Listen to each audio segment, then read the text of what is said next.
वक्त की रफ्तार। याद दिलाऊंगा, मैं उसे याद दिलाऊंगा कि पैसा क्या होता है, शोहरत क्या होती है। धीरे धीरे अपना सब कुछ गवा देने का मतलब क्या होता है, कैसे उतरता है गुरूर और कैसे किसी से बदला लिया जाता है। इस दुनिया में लोग कैसे दुश्मन बन जाते हैं और गुमनामी का अंधेरा कैसा होता है। रंजीत, मैं रजनीगंधा को गुमनामी के अंधेरे में भटकने पर मजबूर कर दूंगा। वो खुद अपनी आवाज तक अब सुन नहीं पाएगी, क्योंकि इसकी जिंदगी अब मेरी मुट्ठी में है। ये बात तो सच है विलास, इस हाथ का इस हाथ को देना पड़ता है। जो कुछ भी यहां से लिया वही लौटाना पड़ता है। रंजीत, तुम एक काम करो, कल के अखबार में अनाउंसमेंट दे दो रजनीगंधा और कैप्टन अवतार सिंह के जॉइंट वेंचर की।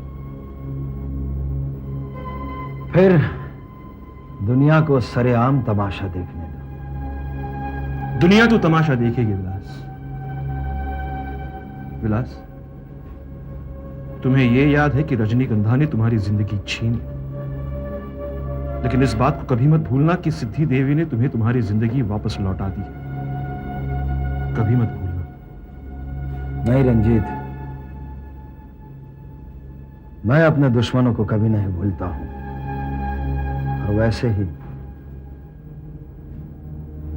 अपनों को हमेशा याद रखता हूं। बस इसी बात की चिंता है विलास, कि तुम्हें तुम्हारे अपनों के बारे में बहुत चिंता है, जिन्होंने तुम्हारी जिंदगी में चिंता के सिवा तुम्हें कुछ नहीं दिया। चिंता मनुष्य की पहली शत्रु है, और चिंता जैसा मित्र भी नहीं। चिंता मनुष्य को त्याग कर कहीं नहीं जाती। या तो चिंता मनुष्य को अपने साथ ले जाती है, या तो मनुष्य चिंता को अपने साथ ले जाता है। चिंता और मनुष्य का तो वो संबंध है जो धारा और किनारे का होता है। चिंता से मत घबराओ। सांसारिक मोह माया में जीवन व्यतीत करने वाले पुरुष हो तुम। चिंताएं तो आएंगी ही। अब तो तुम्हें यह सोचना है कि चिंताओं पर कैसे विजय प्राप्त की जाए।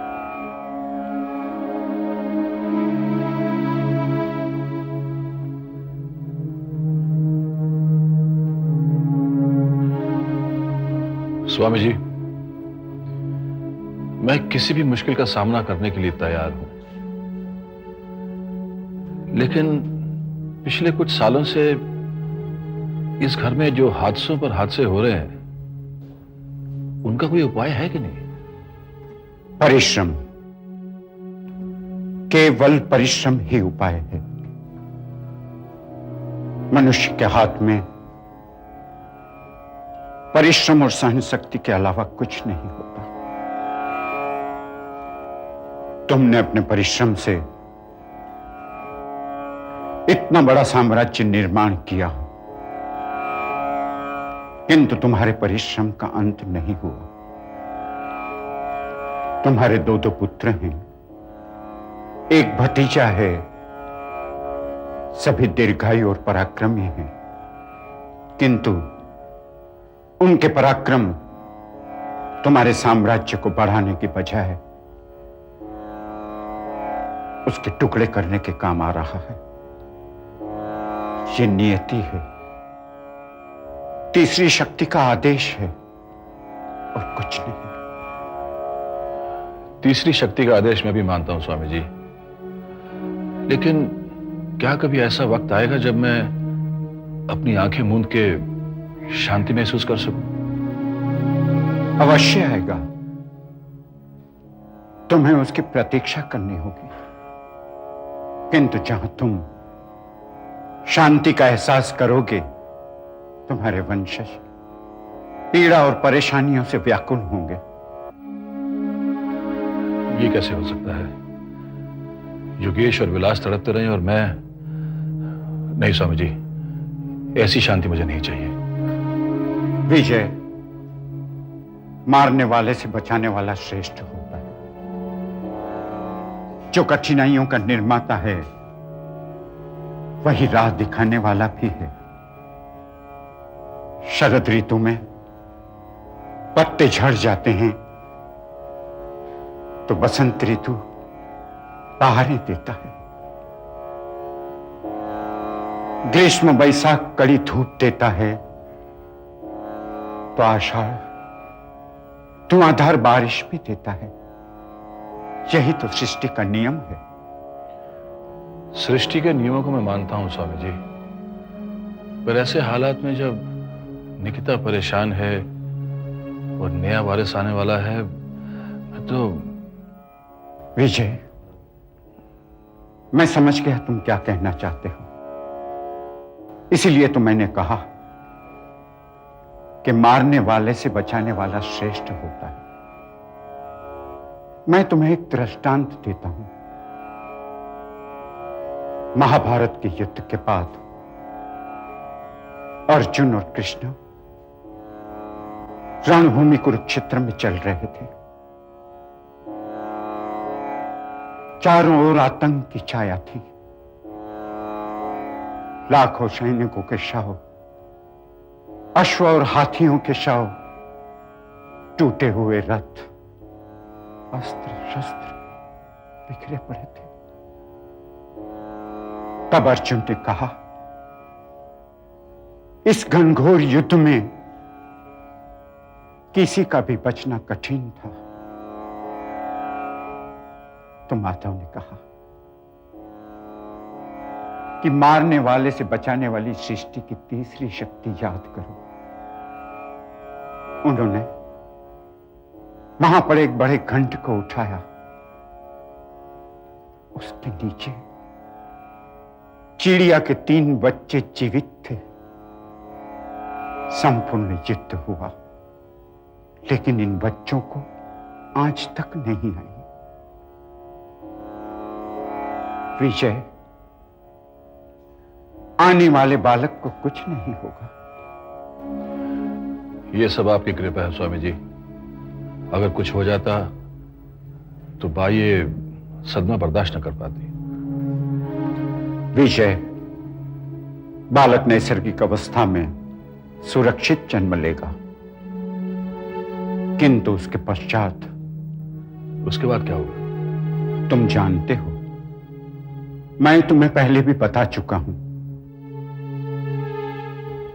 कि जो संकट और आपत्ति इस घर के इर्द गिर्द मंडरा रही हैं, वही संकट और आपत्ति बालक के जन्म के बाद घर में आ जाएंगे।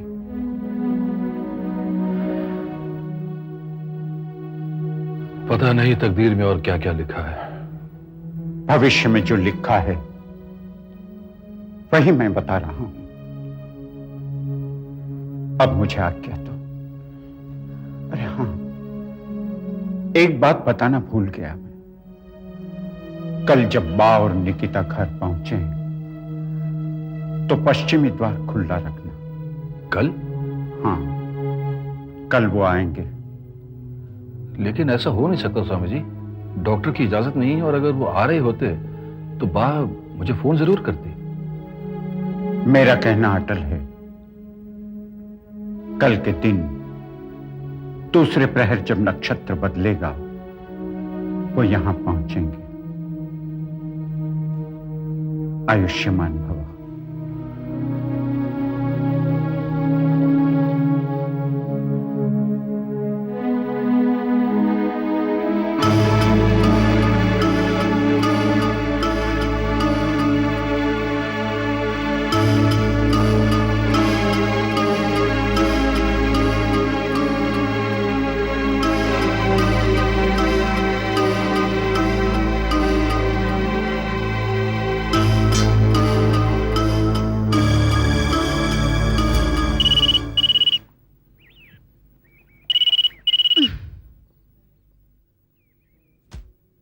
हेलो हेलो निकिता, बाबूजी, आप? कैसी हो तुम? अच्छी हूँ बाबूजी। और बा कैसी हैं? बाप बिल्कुल ठीक है, वो मंदिर गई हैं। कुछ कहना है उनसे? नहीं नहीं, बस ऐसे यूं ही फोन किया था। अच्छा बाबूजी, वैसे हम कल यहाँ से निकल रहे हैं घर आने के लिए। घर? क्यों बाबूजी?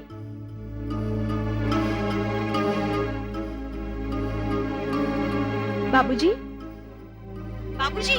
हाँ हाँ, नहीं नहीं, ठीक है ठीक है।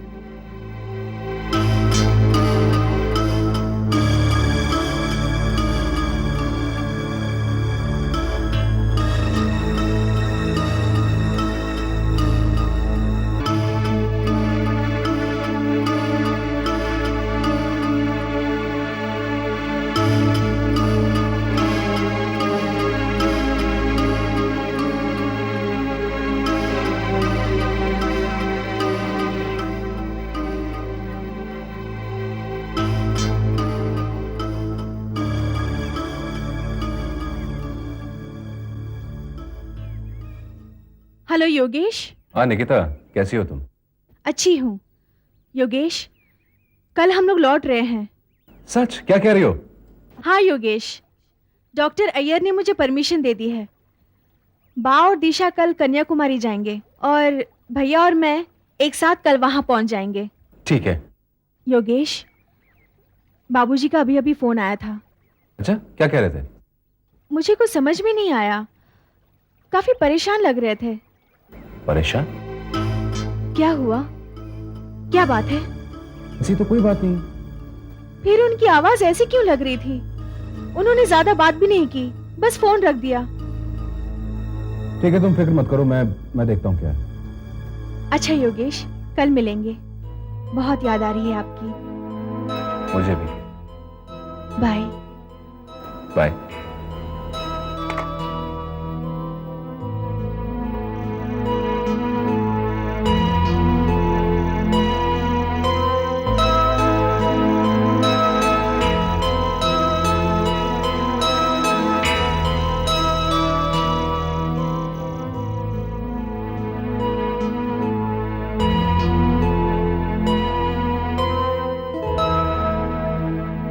Good evening dad.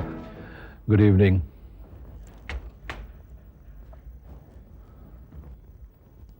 Dad, Nikita का फोन आया था, कल बा और निकिता आ रहे हैं। हाँ मुझे मालूम है।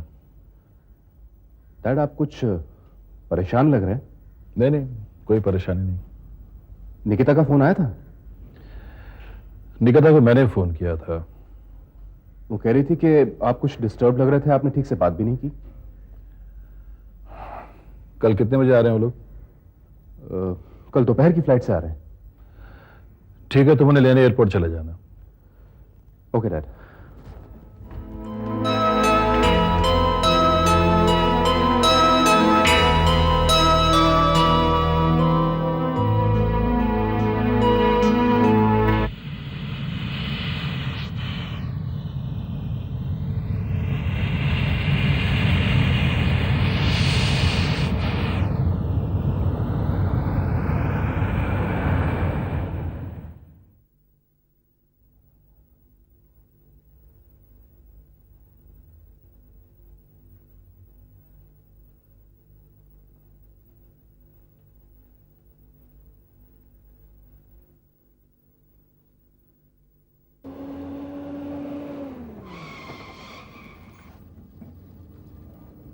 बाबूजी, लगता है बहू रानी आ गई।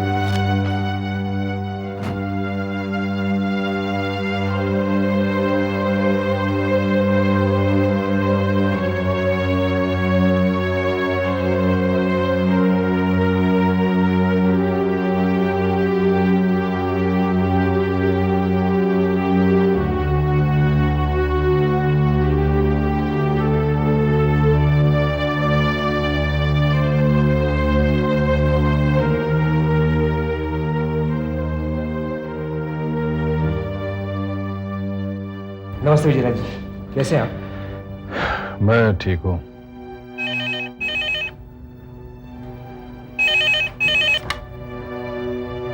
नमस्ते बाबूजी। कैसी हो निकिता? अब बिल्कुल ठीक हूँ। बहू रानी, हुक्म कीजिए आज खाने में क्या पकाऊं? शामू काका, अब मैं आ गई हूँ, सब संभालूंगी। आप जाइए, अपना काम कीजिए। अच्छा बहू रानी। जहां भी जाओ, मगर अपना घर अपना होता है।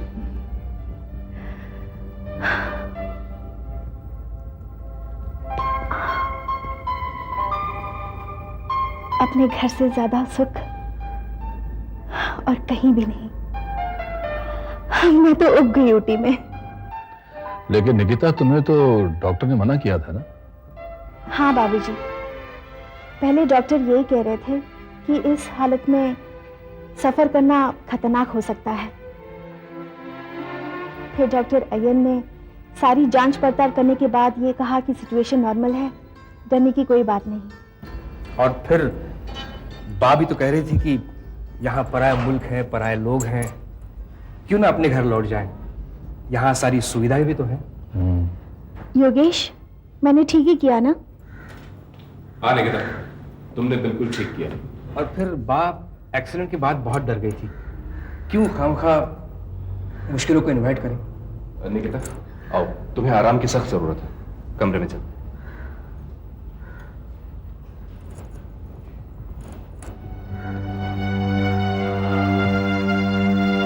विजय जी, आप इतने डिस्टर्ब क्यों लग रहे हैं?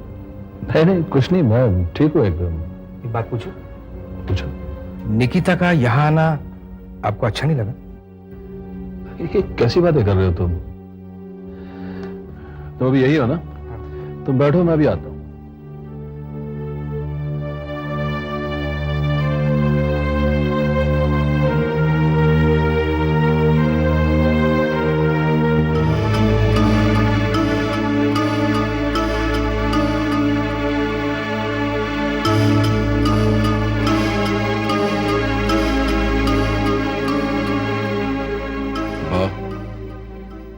कल स्वामी जी आए थे, मन में तूफान सा उठा है।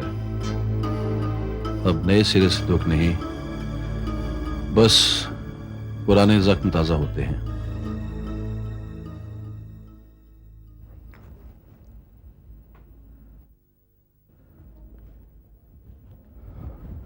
नितिन, तुम अभी जाना नहीं, खाना साथ में खाएंगे। अरे डैड कहाँ चले गए? वो ऊपर अपने कमरे में चले गए। योगेश, न जाने क्यों विजयराज जी मुझे बहुत डिस्टर्ब लग रहे हैं। हाँ नितिन, मैंने भी ये बात नोटिस की। कल शाम से काफी गुमसुम से हैं। पता नहीं कौन सी ऐसी बात है, वो मुझे बताना नहीं चाहते।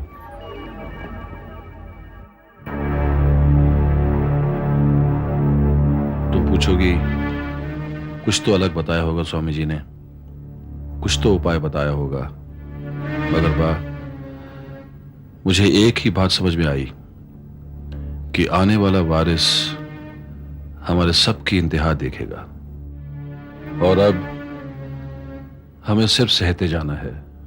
बा, ये सब मैं तुम्हें बताकर और दुख दे रहा हूं।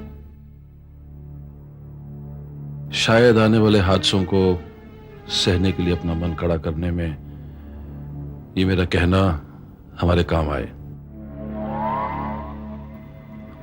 मैं जानता हूं बा, जो वारिस हमसे हमारा सुख चैन छीन लेगा, तबाही मचाएगा, उस वारिस के लिए तुम इतनी जिद्दी क्यों हो?